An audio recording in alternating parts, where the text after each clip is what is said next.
예, 요즘 뉴스를 보면은 세상이 굉장히 이제 혼란스럽습니다. 러시아와 우크라이나 전쟁이 계속되면서 전 세계가 굉장히 어려움을 겪고 있죠. 에너지를 무기화하는 바람에 지금 뭐 겨울이 다가오는데 이제 어떻게 될지 모르겠고 물가도 오르고 있고 더군다나 러시아가 핵무기를 사용할 수도 있다는 우려가 커지고 있고 그래서 지난 금요일날 저희가 또 그 위해서 기도했었어요.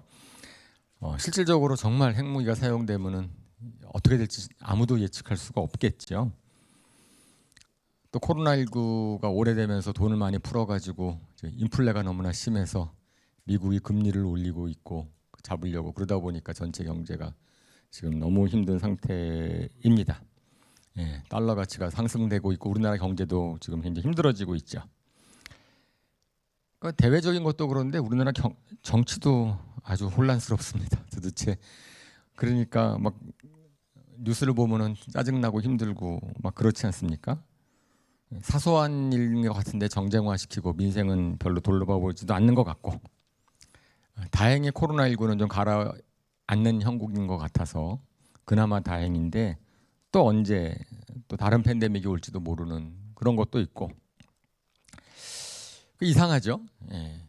자연과학도 발전하고 공학도 발전하고 뭐 사람들의 지혜가 모은다고 하고 뭐 이렇게 많이 하는데도 불구하고 점점 더 안 좋은 게 되는 것 같아요.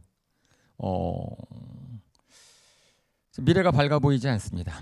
그러니까 이 세상의 미래를 바라볼 때에는 소망스럽지가 않죠. 뭐 온난화도 문제도 그렇고 뭐 제가 뭐 몇 차례 얘기한 적이 있는데 하지만 성경에서는 확실하게 그것에 대해서 얘기를 하죠. 이 세상은 그럴 수밖에 없다. 사탄이 권세를 잡고 있는 이 세상은 결국은 악해질 것이고 왜냐하면 사탄은 사람들을 망하게 하는 것이 목적이기 때문에 그래서 분명히 하나님께서 그런 악을 벌하실 때가 있다. 마지막 성경 종말론적인 성경에서 말하는 종말에 대한 말씀입니다. 근데 그런 악한 세상에 망하기 전에 하나님께서 우리 인간들을 구원하시기 위해서 당신의 사랑하는 사람들을 구원하시기 위해서 예수님을 이 땅에 보내셨다. 그리고 예수님 믿는 사람들을 공동체로 부르셔서 하나님 나라에 속하게 하시고 그래서 하나님이 다스리시는 나라가 이 세상과 얼마나 다른지를 보여주게 하셨죠. 하나님이 공평과 정의로 다스리시는 그런 평화로운 나라가 하나님의 나라인데 에덴 동산 같은 나라인데 좀 그렇게 성경은 이야기를 하고 있어요. 저희가 최근에 또 즐겨 불렀던 부르는 찬양 중에서 그런 찬양의 가사가 딱 이제 말씀을 준비해 떠오르더라고요. 우리 지난 금요일 날도 불렀는데 금요일이 소망 없고 빛도 없는 어두운 세상을 소망 없고 빛도 없는 불렀죠. 어두운 세상을 이렇게 막 부르면 마지막에 감동이 돼요. 왜냐하면은 거기에서 주가 세우신 교회 성령이 이끄시네 영원한 주의 복음 무너지지 않으리. 그런 하나님의 나라를 하나님께서 이 악해져가는 세상의 소망으로 우리에게 주셨습니다. 그래서 예수님이 부활하고 승천하신 다음에는 이제 제자들을 통하여서 하나님의 나라가 확장되도록 하셨습니다. 근데 생각해 보면은 세상이 이렇게 이렇게 악하지, 이렇게 악해져가고 있지라고 하는 것이 비단 오늘의 이야기는 아닌 것 같아요. 그죠? 제가 예수님을 이제 새롭게 만나는 유학 시절에도 사실은 그래서 예수님을 믿게 됐거든요. 세상의 악함과 자신의 미래에 대해서 고민을 할 때 그때 예수님을 제가 재혼신하면서 믿게 되고 그때 저에게는 두 가지 뭐 소망이 생겼어요. 야, 악해져가는 세상에 이거 어떻게 되지? 괜찮은 것인가? 그랬는데 성경 말씀을 보면서 예수님 안에 소망이 있구나. 사람들이 예수님을 믿으면 그러면 그 사람의 인생도 달라질 수 있고 그런 사람들이 많이 모여서 공동체를 이루면 이 세상도 바뀔 수 있구나 라는 것에 대한 소망이 생겼습니다. 그래서 결국은 하나님의 나라, 이런 하나님의 공동체만이 소망이구나라는 것을 제가 깨달은 다음부터 제가 교회에 헌신하게 된 거예요. 제가 그냥 과거에 교회를 다니는 그런 신앙생활을 하다가 야 정말 이 세상의 소망이 교회밖에 없구나. 나 혼자 잘 사는 게 아니고 사람들이 서로 같이 공정과 정의와 평화의 나라를 이루려면은 사람이 변해야 되는 거구나라는 생각을 했고 그때부터 제가 이제 교회를 정말 그런 하나님의 나라 공동체를 세우는 것이 저의 소원이 됐고 그래서 어쨌든 지금까지 이렇게 교회 사역을 하고 있는 거죠. 그 소망과 아울러서 결국은 예수님이 다시 오시면 하나님의 나라가 완성될 것이다라고 하는 그런 소망이 또 생겼어요. 그래서 이 세상이 계속 악해져 가고 있지만 그것이 막연한 그런 두려움이 아니라 점점 예수님이 가까이 오실 때가 성경적으로 가까워오는가 보다. 그렇게 되면 점점 우리가 세상의 소망을 두지 아니하고 하나님 나라에 대한 소망을 더 확신하게 되는 거죠. 이 세상에서 뭐 어떻게 내가 잘 되고 뭐 이러는 것들이 그렇게 중요한 것은 아니구나라는 것. 저는 그렇게 믿습니다. 그죠? 사람이 행복해지는 유일한 길, 정말 사람을 위한 길은 하나님의 나라가 확장되는 것이다라고 저는 믿습니다. 여러분 어떠세요? 그죠? 그렇죠. 악한 사람은 벌을 받고 예수님을 믿음으로 용서받는 사람들은 구원을 받고 이렇게 정의가 실현이 될 때 진정한 평화가 이루어진다. 그리고 에덴 동산의 축복을 회복하는 것이 하나님의 바람이다. 라는 것을 이제 제가 이제 예수님 믿고 나서 깨달았는데 그거 저절로 된 것이 아니고 하나님께서 그걸 계속해서 가르쳐 주신 거예요. 제자들한테 가르쳐 주시는 거고. 예수님이 이 땅에 오셔서 하신 가장 중요한 일이 물론 우리 모든 사람을 위해서 대속하여서 십자가에 죽으셨을 뿐 아니고 궁극적으로 하나님의 뜻을 이루기 위해서는 제자들을 그렇게 그 일을 맡기시는 거죠. 하나님의 나라가 완성되는 것은 예수님 혼자가 이룰 수 있는 일이 아니었기 때문에 제자들을 모으시고 제자들을 가르치시고 그래서 많은 기적도 행하셔서 예수님이 어떠한 능력의 분이신지를 알려주시고 정말 예수님께서는 거기에 모든 초점을 맞추셨어요. 하나님의 나라가 가까이 왔다라는 걸 선포함으로써 공생의 사역을 시작을 하시고 그 다음에는 계속 이제 제자들한테 이제 그 일을 맡기시는 사역을 이양하는 일을 하시는 거죠. 최선을 다하셔서 공생의 사역을 다 하신 다음에 예수님이 십자가에 달려 돌아가실 때는 이렇게 말씀하셨습니다. 다 이루었다. 다 이루었다. 예수님이 하실 수 있는 일은 다 하셨다라고 하셨어요. 그러고 나서 돌아가셨죠. 그죠? 그랬는데 예수님이 부활하고 승천하신 다음에는 바로 천국으로 하늘나라로 가지 않으셨습니다. 40일 동안 이 땅에 더 머무셨다라고 기록되어 있어요. 육신을 입고 나서 제자들과 같이 동고동락하면서 40일을 지내신 것이 아니고 이미 부활하신 다음에는 신령한 몸을 입으셨기 때문에 우리와는 다른 몸이셨지만 하지만은 이 땅에 남아서 좀 더 하실 일이 있으셨다라고 성경은 기록합니다. 십자가에선 다 이뤘다라고 했는데 그러면은 예수님께서 이 땅에 부활하신 다음에 승천하시기 전에 40일 동안에 무슨 일을 하셨어야만 했는가? 사도행전 1장 3절에 이렇게 기록하고 있죠. 한번 읽어볼까요? 예수께서 고난을 받으신 뒤에 자기가 살아계심을 여러 가지 증거로 드러내셨습니다. 그는 40일 동안 그들에게 여러 차례 나타나시고 하나님 나라에 관한 일들을 말씀하셨습니다. 제자들에게 하나님 나라에 대해서 3년 공성회 동안에 가르치셨던 일을 다 정리해 주시고 그들이 하나님 나라에 대해서 알게 하시고 하나님 나라가 소망이고 어떻게 하면 하나님 나라가 확장될 수 있을 것인지를 그거 갖다가 이제 전해 주시기 위해서 아주 여러 차례 나타나시면서 제자들에게 말씀하셨다. 부활하신 뒤후에는 뭐 치유를 행하셨다든지 뭐 오병이어 같은 기적을 행하셨다든지 뭐 이런 얘기는 없어요. 그죠? 대신에 본인이 부활하셨다라는 것만 드러내시고 그 다음에는 제자들에게 이제는 왜 계속 사실 수가 있는 것이 아니고 제자들이 해야 되니까 제자들에게 그 일을 맡기시는 거죠. 맡기시기 위해서 그 이제 마지막 이제 다시 한번 제자들에게 그 하나님 나라를 가르쳐 주실 이유가 있으셨다라고 성경은 이야기를 합니다. 그러니까 제자들이 하나님의 나라에 관심을 가지고 내가 하나님의 나라를 확장시키는 것이 내가 해야 되는 일이구나라는 것을 꼭 깨닫게 해주시기를 원하셨다라고 생각할 수 있죠. 근데 제자들은 사실은 그게 쉽지 않아요. 그러니까 하나님께서 말씀하시는 그 하나님의 나라를 깨닫기가 쉽지 않았습니다. 심지어 승천하시기 전까지도 약간 초점이 조금 달랐어요. 그래서 사도행전 1장 6절에서 8절에 또 이렇게 기록하고 있어요. 교독할게요. 사도들이 한자리에 모여 있을 때 예수께 여쭈었다. 주님께서 이스라엘에게 나라를 되찾아 주실 때가 바로 지금입니까? 예수께서 그들에게 말씀하셨다. 때나 시기는 아버지께서 아버지의 권한으로 정하신 것이니 너희가 알 바가 아니다. 같이 읽겠습니다.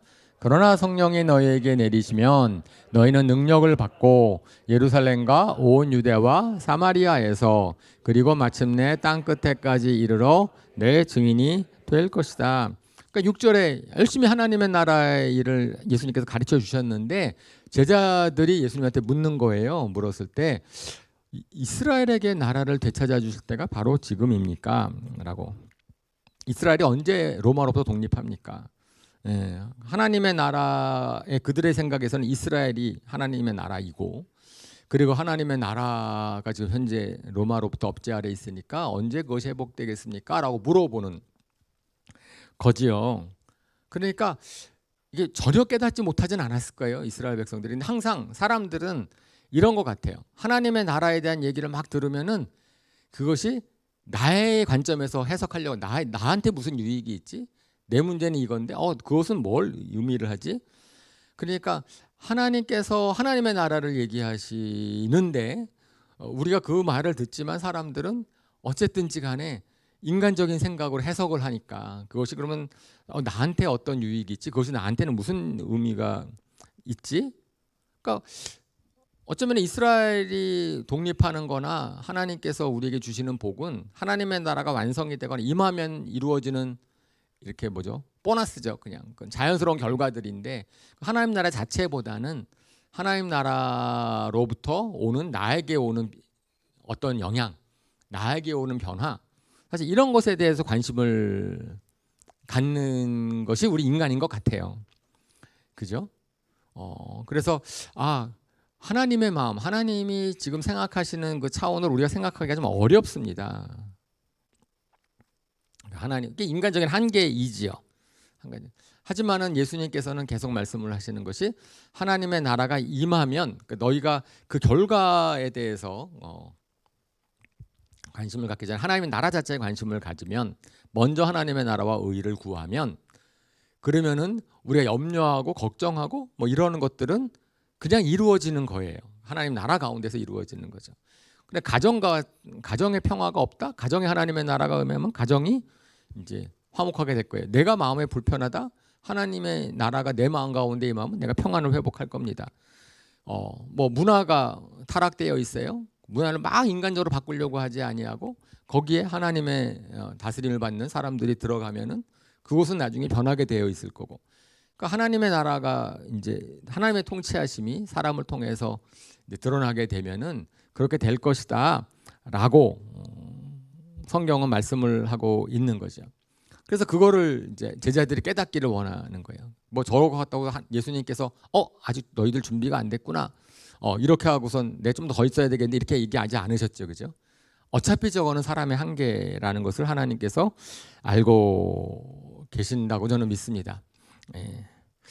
그래서 우리가 이제 이런 얘기 오늘 제가 설교 제목도 우리는 예수님의 증인이라고 정했어요. 그래서 많이 듣잖아요. 우리는 예수님을 증인입니다. 그리스도의 편지입니다.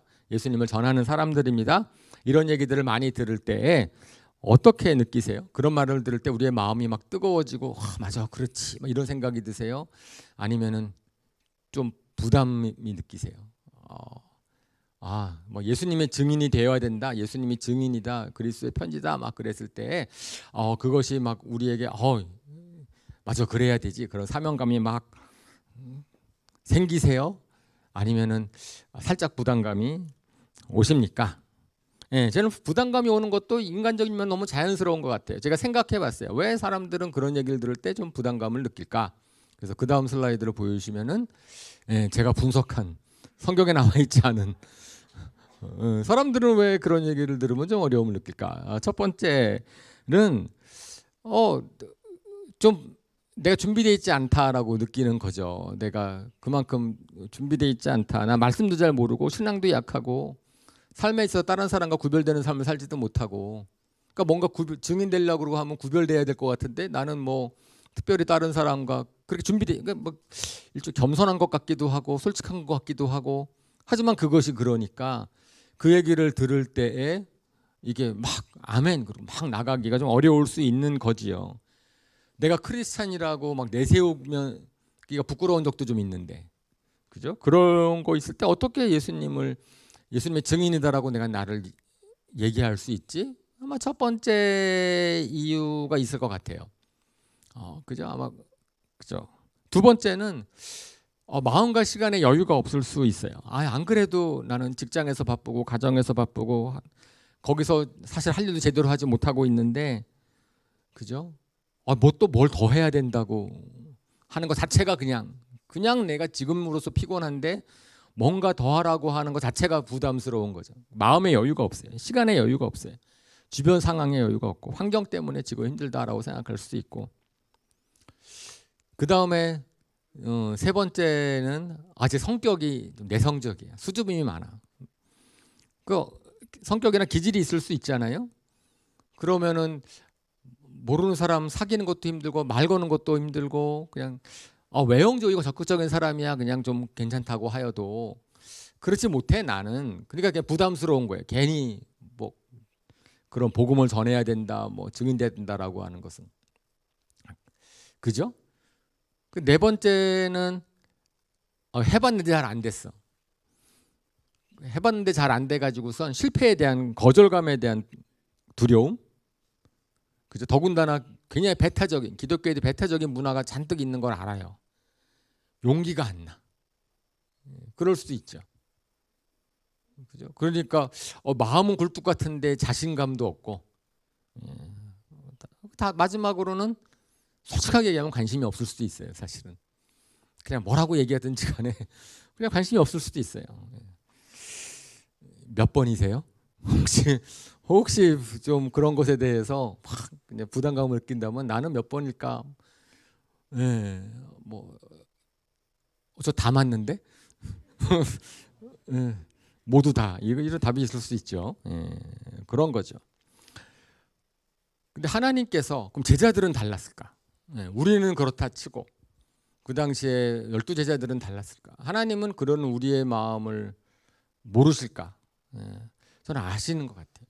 그래서 예수님께서 우리 잘 아는 것처럼 8절에서 계속 말씀을 하시는 거잖아요. 이것은 너의 힘과 너의 능력으로 되는 것이 아니다. 너 원래 그대로의 모습대로 되는 거예요. 왜냐하면 제자들은 여전히 수준이 자기 생각대로 판단하고 자기 생각대로 얘기하면은 이스라엘에 독립될 것에 대해 우선 관심을 갖는 거거든요. 이제 그렇게 되니까 예수님께서 그들에게 하시는 말씀이 성령님이 내려오시면, 성령님이 임하시면 된다라고 얘기를 하는 거죠. 그리고 제자들에게 성령이 내려오실 때까지 기다리라고 말씀을 하는 거예요. 성령님이 내려오셔서 너희 가운데 임할 때까지 너희가 기다려라. 사실 예수님의 부활을 목격하고 그런 제자들은 입이 근질근질할 수 있었겠지만 예수님께서는 기다리라고 하셨습니다. 그러니까 저 1, 2, 3, 4번, 5번, 5번은 잘 모르겠고 1, 2, 3, 4번 저런 이유다라고 생각하면은 저는 거기에 우리한테 열쇠가 있다. 저 문제 해결책은 성령님이 임하시면 된다라고 하면은 그러면 증인이 될 것이다. 우리가 저 사도행전 1장 8절의 말씀은 우리 너무나 많이 들은 말씀이지만 저 명령형이 아니다라고 하는 거잖아요. 그냥 명령형이 아니라 당위다. 성령님이 임하시면은 증인이 될 수밖에 없다. 증인이 되게 되어 있다. 그래서 진원지의 목사님께서는 저 증인이 안 되는 게 기적이다라고 말씀을 하시는 것처럼 성경에서 말하는 거는 그런 거죠.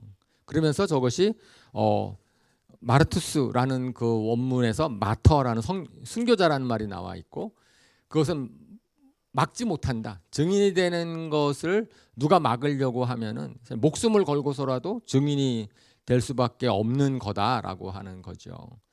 그러니까 제가 순교라는 게 되게 어려울까? 무섭지만 어렵지만. 그래서 제가 사랑하는 어머니가 있는데 누군가가 너 어머니를 부인해. 그렇게 얘기하면 안 그러면 죽어요. 그럼 어머님을 부인하겠어요? 죽겠어요? 그죠? 언제 죽을 거? 언제는 죽잖아. 그거 부인 안 한다고 내가 안 죽어? 언제 죽을 거? 그냥 부인할 수 없는 거죠. 그러니까 그것은 그만큼 확실하니까 어머님에 대한 마음이 있으니까 그렇게 되는 거잖아요. 그러니까 증인이라는 거죠. 그러니까 이런 나는 이 사실에 대해서만큼은 뭐 어떤 상황이 되든지 간에 부인할 수가 없는 거예요. 부인할 수가 없고 그렇게 되면 이분은 내 어머님이십니다. 이는 내 자녀입니다. 뭐 이렇게 얘기하는 것이 우리의 목숨까지 걸 수 있는 거니까 그게 증인이라는 얘기잖아요. 그러니까 이제 순교라는 용어가 거기서 나오는 게 무리가 아닌 거죠. 실질적으로 그렇게 해서 예수님의 증인들이 많이 죽음을 당했지요. 그죠?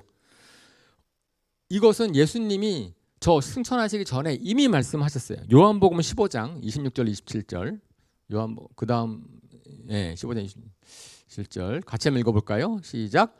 내가 아버지께로부터 너희에게 보낼 보혜사 곧 아버지께로부터 오시는 진리의 영이 오시면 그 영이 나를 위하여 증언하실 것이다.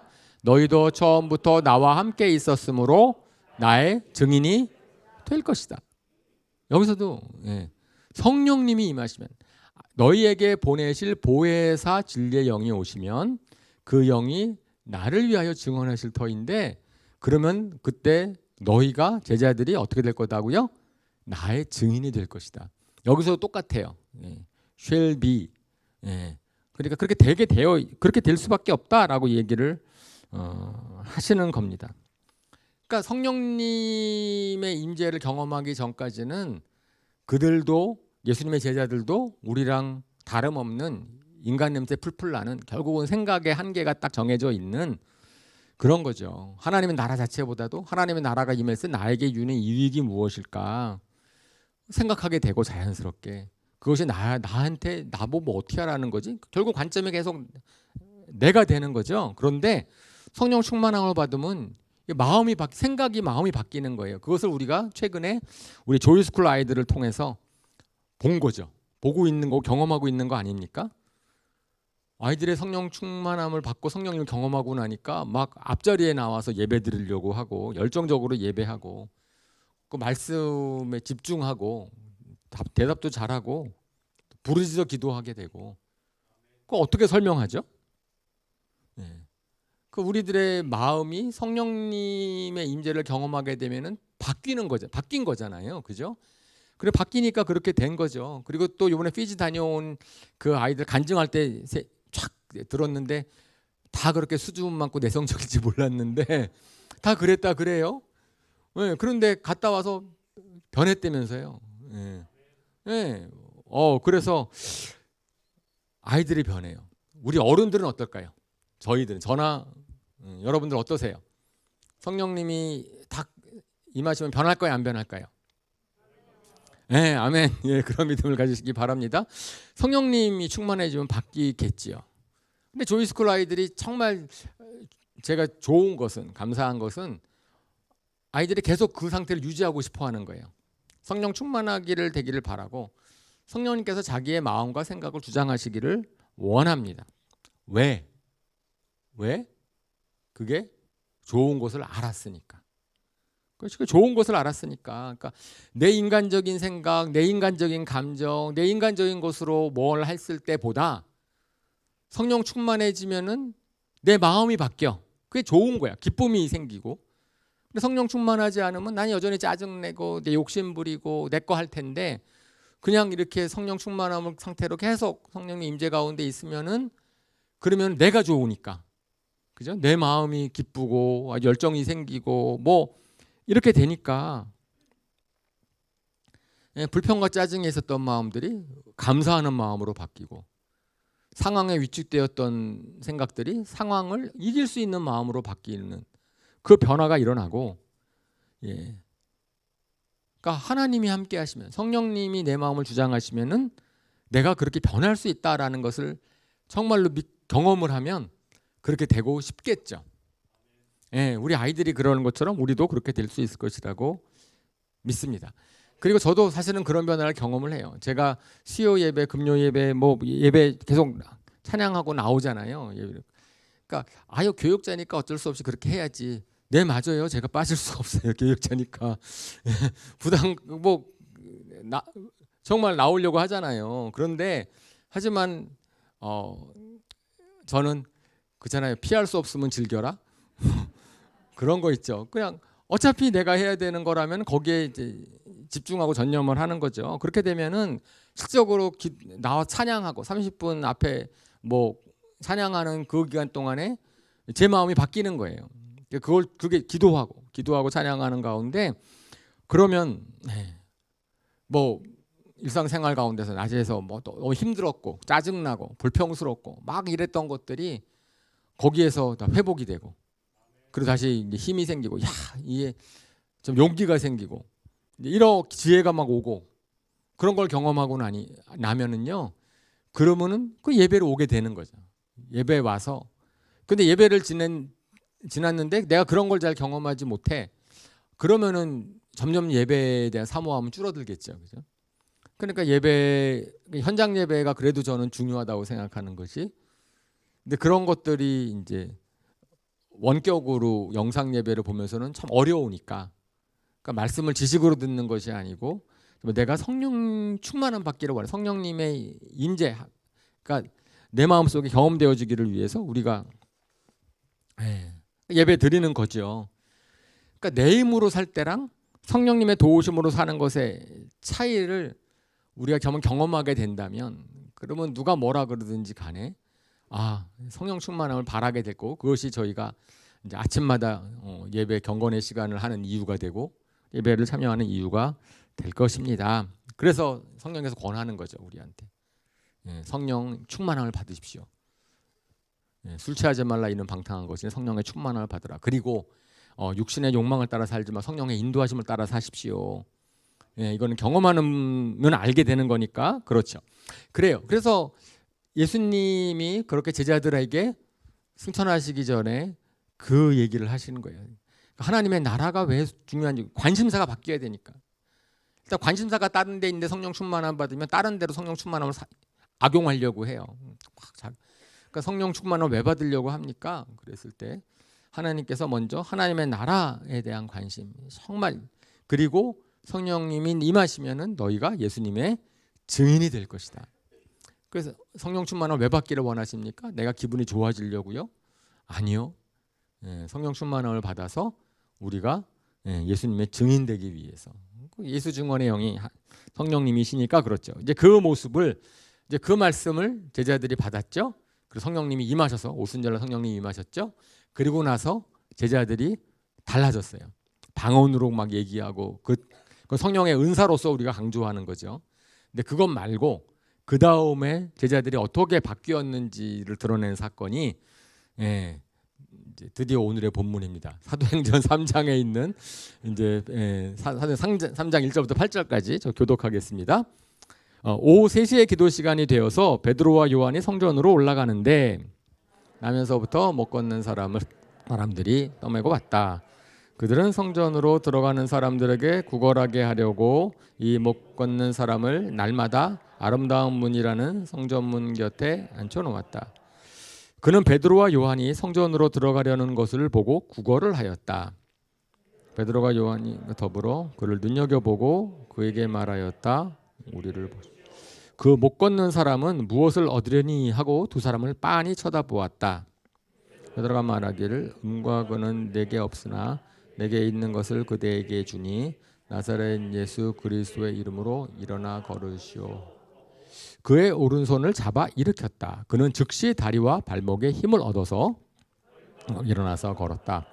그는 걷기도 하고 뛰기도 하며 하나님을 찬양하면서 그들과 함께 성전으로 들어갔다. 아주 유명한 사건이지요.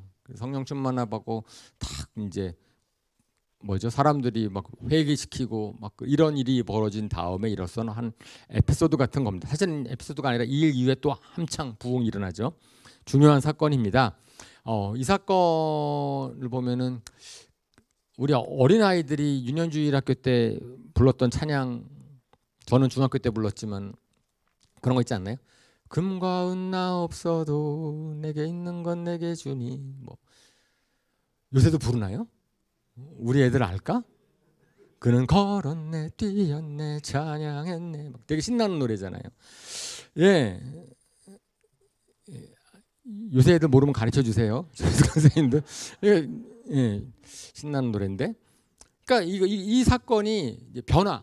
그 베드로와 요한이라는 제자들이 어떻게 예수님의 증인으로 바뀌었는가를 실질적으로 잘 보여주는 거라고 저는 생각을 합니다. 왜냐하면은 그 성령이 딱 임재를 받고 나니까 그 사람을 보는 눈이 먼저 증인이 어떻게 바뀌어 예수님의 성령님께서는 우리를 어떻게 예수님의 증인 되게 하시는가라고 하는 것의 첫 번째 이제 변화를 보면은 성령의 사람은 다른 사람의 필요에 관심을 갖게 됩니다. 증인이라는 것이 그거잖아요. 증인이라는 것이 대상이 있어야 증거를 하죠. 나 혼자 있으면 어떻게 증인이 됩니까? 나 혼자 있으면은 나 혼자 골방에 있어서는 아무리 증인되고 싶어도 될 수가 없잖아요. 그 대상이 필요한 거죠. 예수님의 증인이 될 대상이 필요한데 그거는 뭐 사명감으로 그런 것이 아니라 그런 마음이 생기는 다른 사람에 대해서 관심을 갖게 되는 거지요. 성령님은 우리로 하여금 다른 사람에 대해서 관심을 갖게 만듭니다. 그 전에는 사실은 우리는 나에게 관심이 있어요. 나가 어떻게 되는지 나의 초점을 맞추게 되는 거죠. 그러니까 내 모습, 나의 유익. 그런데 이상하게 성령님이 임하시면은 그러면 다른 사람의 형편을 좀 헤아리게 되고 다른 사람 주변 사람에게 눈을 돌리게 하십니다. 하나님이 그러시는 분이시니까 그러는 거죠. 우리가 항상 그렇죠. 뭐 자기중심적이고 이기적이고 자기밖에 모르는 사람들을 보면은 우리 또 금세 그런 분들을 판단할 수도 있고 사실은 우리 기독교가 좀 욕을 먹는 이유 중에서 비난을 받는 이유 중에서 그런 분들도 계시고 예수를 믿는 사람들이 왜 저래 뭐 이렇게 얘기하는 너무 이기적이야 너무 뭐 이렇게 될 수도 있잖아요. 그죠? 복음은 그렇지 않은 거니까. 제가 얼마 전에 말씀을 드렸지만은 뭐 우리가 원래부터 그렇게 살아왔으니까 예수님 믿고 나서 확 바뀌지 않아요. 그죠? 그래서 육에 속한 크리스찬이라는 우리 영에 속한 사람이 됩시다라고 얘기했을 때 당연히 믿고 나서 얼마 안 돼서 어린아이 같으면은 자연스럽게 자기의 관심을 갖죠. 다른 사람을 배려하거나 그럴 수 있는 수준도 안 되니까. 그래서 육에 속한 크리스찬이 되는 것은 처음 예수 믿었을 때는 어쩔 수 없지만 점차 영에 속한 크리스찬으로 바뀌어라 라고 얘기했을 때도 말씀을 드렸어요. 영에 속한 성령님이 임하시는 성령님의 인도하심을 받는 사람들은 이제는 자기의 관심사가 아니고 다른 사람에게 이제 관심을 갖게 되고 다른 사람을 위하는 마음이 생기게 되고 이렇게 하는 거죠. 우리가 왜 계속 이기적인 삶을 살까? 아마 성령 충만함을 강구하지 않아 성령님께서 우리 마음을 변화시키지 않아 주장하지 않으셔서 그렇겠죠. 오늘 본문에서 베드로와 요한이 성전문을 가다가 어떤 구월하는 날 때부터 안증뱅이 된 사람을 만났습니다. 그 사람은 그날만 딱 그때 나왔고 베드로와 요한이 그날만 딱 간 게 아니죠. 그 사람은 늘 거기에 앉아 있었고 베드로와 요한은 예루살렘인 동안에 늘 거기 갔었을 거예요. 그죠? 그런데 오늘 본문에서는 그날은 베드로와 요한이 눈여겨보았다. 평상시에는 무심하고 지나쳤을 거예요. 평상시에는 무심하게 지나쳤을 터인데 그날은 눈여겨보게 됐어요. 뭐가 바뀌었어요? 그 사람이 바뀐 게 아니고 그날은 옷을 다르게 입고 나왔을까? 눈에 탁 띄게 나왔을까? 아니었을 터인데 이제 눈여겨보게 됐다. 증인이 된 거예요. 그전에는 증인이 아니었죠. 성령님의 임하심으로 증인이 되지 않았는데 그날은 이제는 변했으니까 성령 충만해지고 임하고 그러니까 이제는 관심을 갖게 되는 거죠. 성령님께서 우리의 그런 관점, 눈을 바꾸어 주십니다. 과거에는 다른 사람들이 나에게 어떤 유익이 있을까? 저 사람을 알게 되면 뭐 이런 계속 내중심적인 생각을 하지만 성령 충만해지면 성령님의 마음이 내 마음을 주장하기 시작을 하면 그럼 내가 다른 사람에게 어떤 유익이 될까? 이렇게 생각하는 거죠. 관점이 바뀌는 거죠. 그러니까 진실해지고 사람을 볼 때 그 사람 자체에 관심을 갖게 되고 진실해지고 그것을 경험하게 됩니다. 저에게 일어나는 일이기도 하고 여러분에게도 아마 경험하셨을 거예요. 성령 충만해지면은 사람들이 그냥 뭐 용서하려는 마음도 생기고 이해하려는 마음도 생기고 너그러워져요. 여러분이 빡빡하고 막 막 이렇다 판단하는 마음 생겨 막 그렇다. 그러면 일단은 내가 좀 아직 인간적인 생각 뭐 그건 어쩌면 자연스러울 수 있어요. 인간적인 판단에서는 그럴 만해. 당연히 그럴 수 있지. 하지만 거기에 머물러 있는 것이 아니고 성령 충만함을 받으면 우리가 조금 생각이 바뀌어질 수 있다라는 거지요. 예수님께서는 제자들에게 그것을 가르쳐 주시려고 하셨습니다. 오병이어 사건을 보면 누가복음 9장 13절에 오병이어 사건을 보면 이렇게 얘기하죠. 그러나 예수께서 그들에게 말씀하셨다. 너희가 그들에게 먹을 것을 주어라. 그들이 말하였다. 우리에게는 빵 5개와 물고기 2마리밖에 없습니다. 우리가 나가서 이 모든 사람이 다 먹을 수 있을 만큼 먹을 것을 사지 않으면 안 되겠습니다. 어쨌든 저 사건은 모든 사복음서에 다 나와 있는 사건인데 공통적으로 예수님께서 하시는 말씀이 너희가 그들에게 먹을 것을 주어라 라고 하는 질문. 전 저 질문이 굉장히 의미가 있는 질문이라고 생각을 합니다.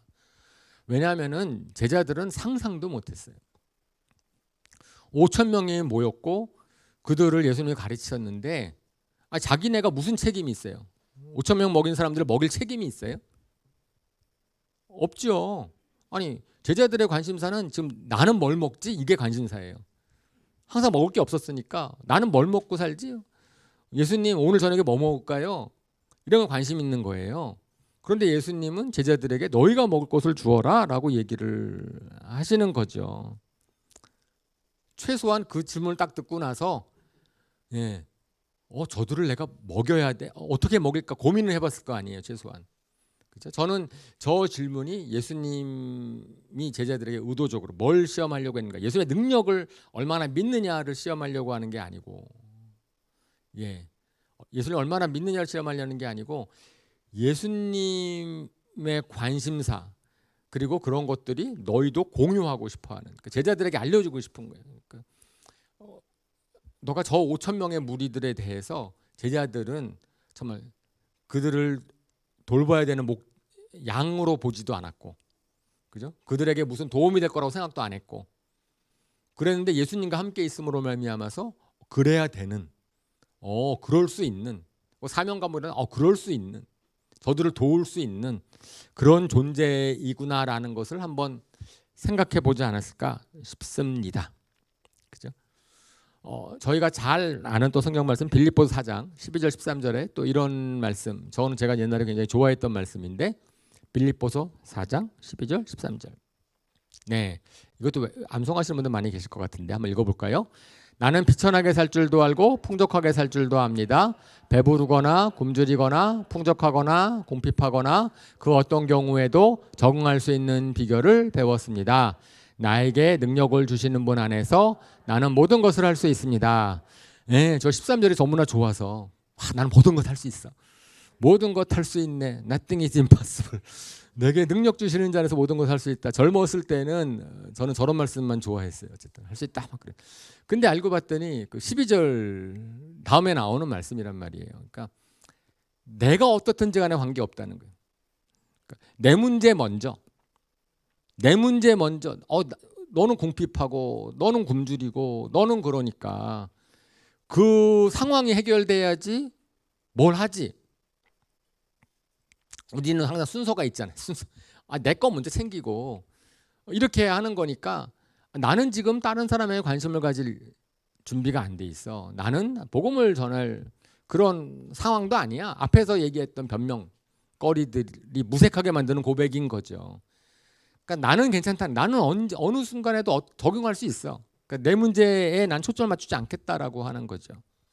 하지만 저 고백이 결국 빌립보서는 뭘 얘기하는 거예요. 바울이 복음이 증거되는 것 때문에 나는 너무나 기쁘다.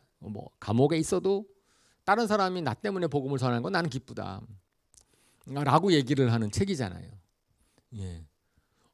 그런 과정에서 나오는 거니까 저거는 그냥 이해가 할 수 있는 건 아니죠. 그죠? 성령님의 인도하심, 성령님의 충만하심을 통하여서 예수님의 증인이 되고자 하는 그런 마음이 가득한 사람들이 하는 고백인 거죠. 그죠? 나는 이래도 괜찮아. 나는 저래도 괜찮아. 난 저는 괜찮습니다. 주님의 주시는 능력 안에서 나는 모든 것을 할 수 있습니다라는 고백인 거죠. 그래서 성령님의 임재하심, 성령님이 딱 저 사람을 정말 성령님께서 만지셨구나라고 하는 것이 드러나게 됩니다. 그 사람이 다른 사람을 어떻게 대하는지, 어떻게 관심을 갖게 되는지 막 이렇게 되면은 그런 변화 우리들을 성령님이 하시는 거예요. 근데 그런 것들이 우리 자신의 의지나 판단이나 아니면 결단으로 잘 되지 않죠. 오래 가지도 않지만 성령님께서 그렇게 해주신다라는 것을 볼 수 있습니다. 그다음에 그 두 번째로는 그 성령님께서는 예수님의 이름을 소유하게 하세요. 예수님이 어떤 분인지 이름을 소유한다. 자신이 소유한 예수님의 이름을 전하게 됐는데, 왜냐하면 이 사람들이 할 수 있는 게 그거밖에 없었으니까. 그러니까 베드로의 고백이죠. 은과 금은 내게 없어. 근데 내게 있는 게 있는데 그것은 바로 예수님의 이름이다라고 이야기를 합니다. 그 예수님의 이름이라는 것은 그 예수님의 이름을 가졌다라고 하는 것 자체가 어떠한 것인지를 알게 되는 거예요. 사도행전 4장 10절에서 12절 이 사건 이후에 사람들이 막 몰렸어요. 사람들이 놀랬죠. 와, 어떻게 앉은 배가 일어나? 그러니까 베드로가 또 이제 연설을 합니다. 설교를 하는데 그 무리들한테. 근데 한번 보면은 한번 교독할게요. 좀 길지만 여러분 모두와 모든 이스라엘 백성은 이것을 알아야 합니다. 이 사람이 성한 몸으로 여러분 앞에 서게 된 것은 여러분이 십자가에 못 박아 죽였으나 하나님이 죽은 사람들 가운데서 살리신 나사렛 예수 그리스도의 이름을 힘입어서 된 것입니다. 우리를 짚짓는 사람들에게는 버림받은 돌이지만 진모퉁이의 머릿돌이 된 이 예수밖에는 같이 읽겠습니다. 이 예수밖에는 다른 아무에게도 구원은 없습니다. 사람들에게 주신 이름 가운데서 우리가 의지하여 구원을 얻어야 할 이름은 하늘 아래에 이 이름밖에 다른 이름이 없습니다. 네, 이 짧은 구절 안에 이름이란 말이 얼마나 많이 나오는지.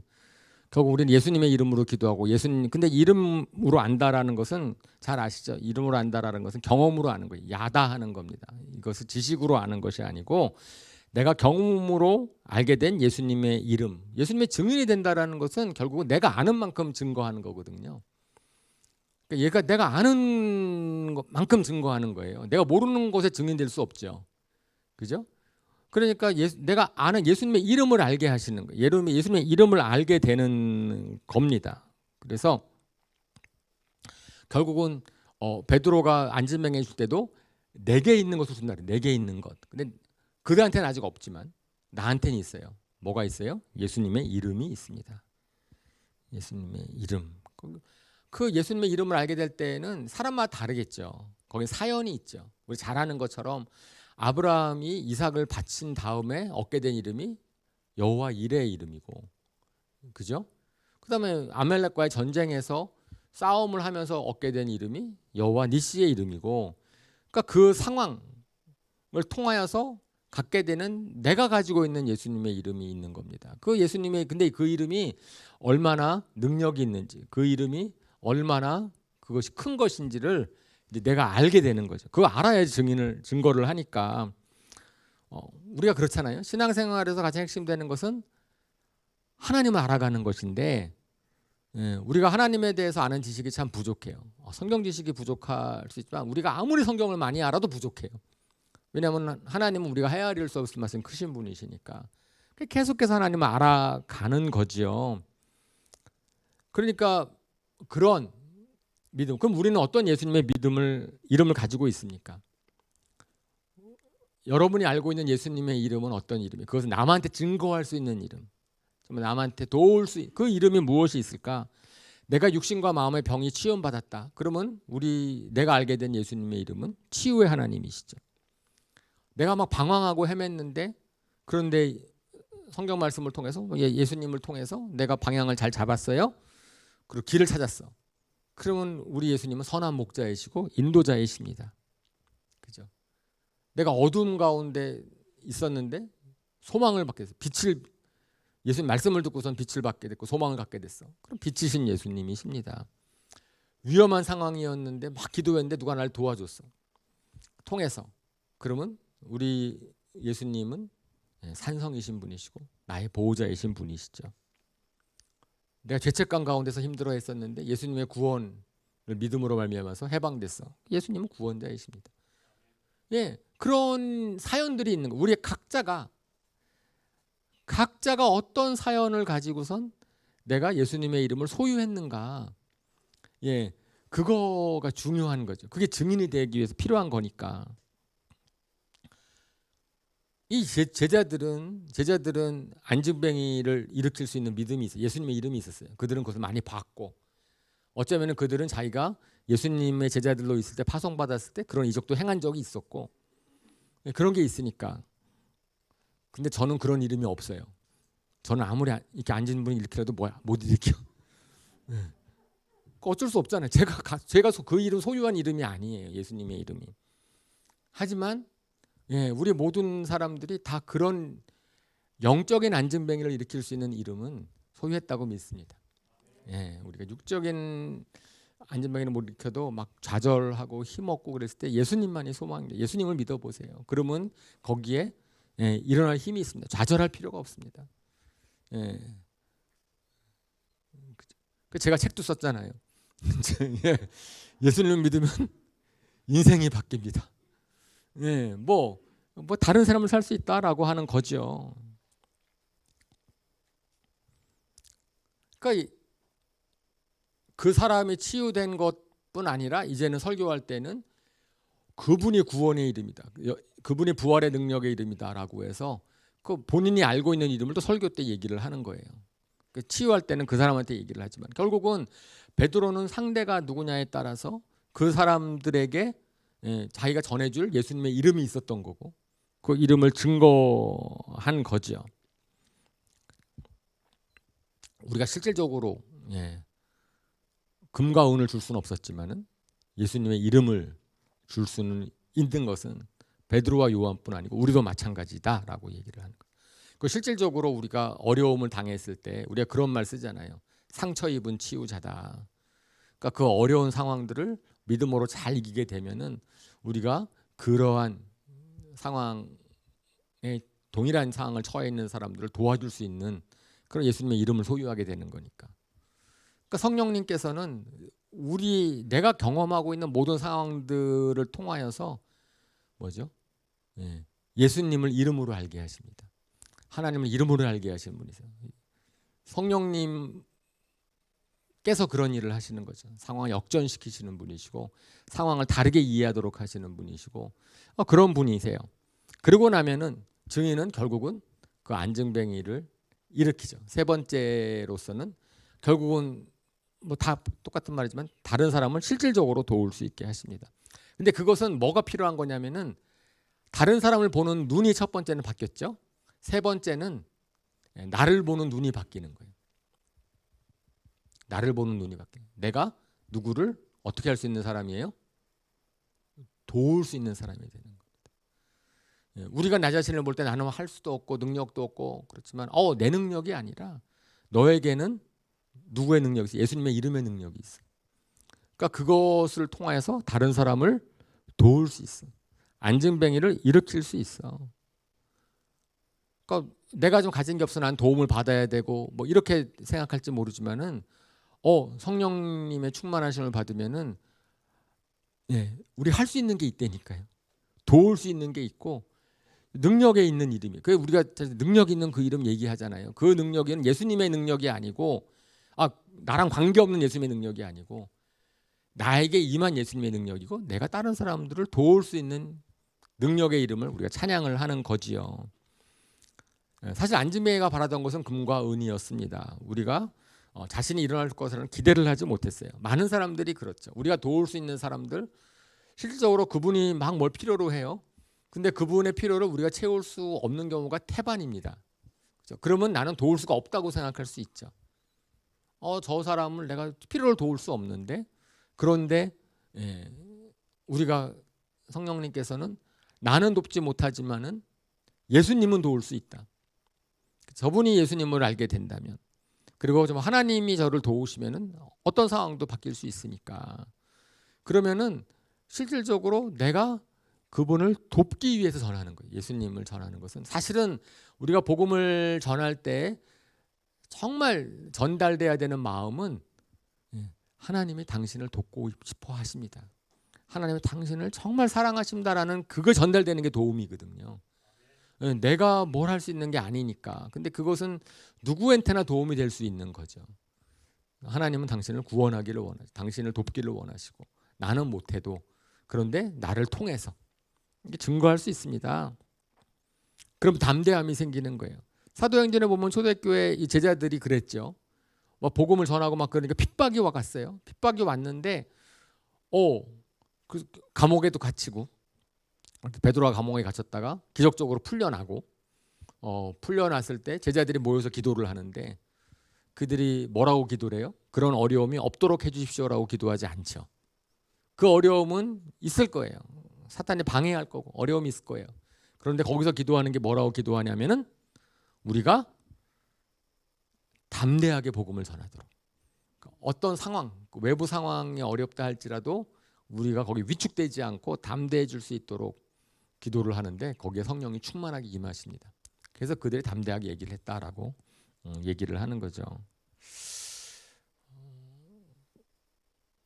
그죠? 그래서 우리 자신은 약하고 부족하고 힘이 없고 지쳐 있을지라도 성령님이 임하시면 바뀐다. 성령님께서 우리 가운데서 임하시면은 내 자신이 바뀔 수 있다. 어떻게 느끼십니까? 지금 상황을. 세상은 소망 없고 빛도 없는 것 같은데 그런데 내 자신을 봐도 좀 지쳐 있고 힘이 없는데 그런데 오늘 예수님께서 제자들에게 주시는 말씀처럼 무엇보다 먼저 하나님 나라에 관심을 갖게 되면 이것은 상황이 바뀌어서 되는 것이 아니고 하나님의 나라가 임하면 되겠다. 그리고 근데 그것은 내 힘으로 되는 것이 아니고 성령님의 임재하심으로 우리 많은 변명들이 있고 많은 것들이 있지만 그것이 뭐 틀리지 않죠. 사실이죠. 그것이 다 해결돼서 뭘 전하는 게 아니라는 거죠. 아니라는 거고 그 대신에 성령 충만함을 받으면 우리의 조이스쿨 아이들이 우리 자신 오늘 그런 모습들을 보이고 있는 것 같으면 라고 생각하고 전 저희들이 바뀌었으면 좋겠어요. 저희들이 거기 성령 바뀐다는 게 저희 동일하게 성령 충만함 받았으면 좋겠습니다. 아이들에게 임한 성령의 충만함이 우리의 어른 세대들에게 A존, B존, C존에게 임하면 그러면 성령님께서 하시겠죠. 우리의 마음을 바꿔주시겠죠. 어떻게 바꿔요? 오늘 베드로의 모습을 통하여서 보신 것처럼 다른 사람의 눈을 바꿔주셔서 다른 사람의 관심을 돌리게 하시고 그 다음에 우리가 알고 있는 어쩌면 경험해왔던 예수님의 이름이 무엇인지를 다시 한번 확인하게 해서 그 이름의 능력이 있음을 알게 하시고 그 다음에 그 이름으로 다른 사람을 도울 수 있게 하시고 이러는 거죠. 이런 변화가 실제로 우리에게 막 생기면 여러분 셀에 들어가시면은 이 셀이 정말 배가 됐으면 좋겠다. 내가 나중에 셀 리더가 됐으면 이렇게 좀 정말 주님의 나라를 위해서 뭘 했으면 좋겠다라는 막 마음도 생겼으면 좋겠고, 그죠? 우리가 지난 시간에 목사님께서 개척을 얘기하셨지만은 우리 교회가 개척하는 교회, 정말 하나님의 나라의 복음을 증거하는 교회가 됐으면 좋겠다. 사실 그런 것도 성령님이 우리 교회에게 주신 소망이다라는 차원에서 생각을 할 수 있는 거죠. 우리가 그렇게 됐으면 좋겠거든요. 정말 우리 교회가 하나님 나라를 확장시키는 교회가 됐으면 좋겠다. 거기에 하나님이 마음을 주시는 마음을 가지고 참여했으면 좋겠다라는 생각이 있습니다. 그래서 무엇보다 우리가 이 시간에 이 시기에 우리가 정말 바라는 것은 우리 어른 세대들도 조이스쿨과 같이 어떻게 되는 거다? 성령 충만함을 받는 거다. 성령 충만을 어떻게 받으시겠습니까? 예배에 나오셔서 열심히 예배하시고 찬양하시고 기대를 가지시고 바라고, 그러므로 예수님이 증인이 되는 저와 여러분 되시기를 주님의 이름으로 축원합니다. 아멘. 이 시간은 우리 눈을 감고 오늘 하나님께서 우리에게 주신 말씀을 우리가 좀 들어봤으면 좋겠습니다. 정말 아무리 생각해도 좀 예수님이 가지고 오신, 예수님이 그렇게 하기로 말씀, 하나님의 나라 확장하는 일, 하나님의 나라가 우리 가정 안에, 우리 교회 안에, 우리 공동체 안에 이루는 일, 그것만이 소망입니다. 그죠? 우리 교회가 하나님의 나라가 어떤 곳인지를 드러내는 그러한 곳이 되는 것도 그래서 중요한 거죠. 복음을 증거하기 위해서 교회를 통해서 하나님의 나라가 어떤 곳인지를 드러날 수 있었으면 좋겠고, 근데 거기서 머무는 것이 아니고 교회가 계속해서 하나님의 나라를 확장하는 일에 쓰임 받았으면 좋겠고, 근데 교회가 우리 자신들이니까 우리 자신들 한 사람 한 사람들이 다시 한번 하나님 그런 불을 내려 주십시오. 성령 충만함 허락하여 주십시오. 그래서 다시 이렇게 좀 같이 기도했으면 좋겠습니다. 다시 기도하시겠습니다. 성령님 도와주시고 그러 주십시오.